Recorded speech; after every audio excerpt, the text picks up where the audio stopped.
From Floyd, Representative Prichard. Thank you, Mr. Chair, and good afternoon, ladies and gentlemen. I would like to respond to a few things that my friend and colleague, Representative Grassley, stated about rural Iowa and the farm economy. And I know full well I come from a family that farms, and in my practice I work with many farmers, and I know full well their struggles and that the effect of declining commodity prices and increased input costs are having on farmers and rural Iowans.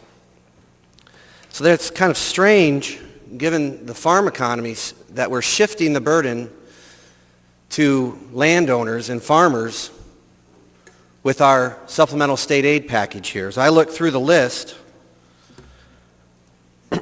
provided by LSA, the school district of North Butler will have a $41,000 increase with this 1% SSA as opposed to a zero increase in property taxes if we would have done 3%. Appleton, Parkersburg, similar situation. They're going to have about $110,000 more in property tax with 1% as opposed to 3%. Charles City, $76,000 more with 1% as opposed to 3%. So what is this bill really doing? This bill is shifting the burden to local communities and property tax owners and farmers for what the state ought to be committed to doing. So if you really are serious about helping rural Iowa and propping up rural economies and markets, you'll fund education at the state level as opposed to forcing and shifting the burden for its funding to them. Now, along with farmers, we also have a lot of innovative industries and light manufacturers and heavy manufacturers in rural Iowa. And what do I hear every time I come and do a visit with a business owner in manufacturing or in any other service area? They need employees. They have a labor shortage. So what are we doing? Instead of investing and making a stronger commitment to education, we're retreating from education. We're not making it the budget priority that it needs to have.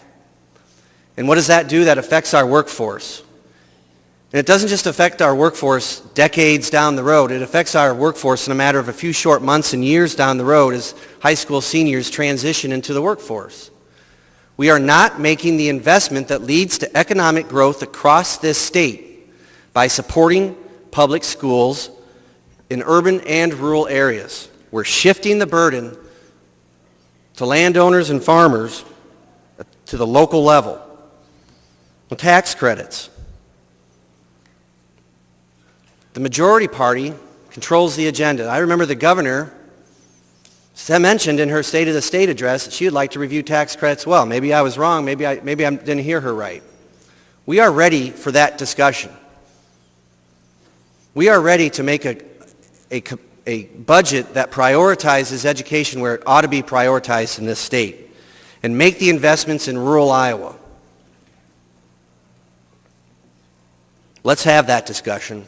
Let's reprioritize our commitment to education in this state and do right by rural Iowa.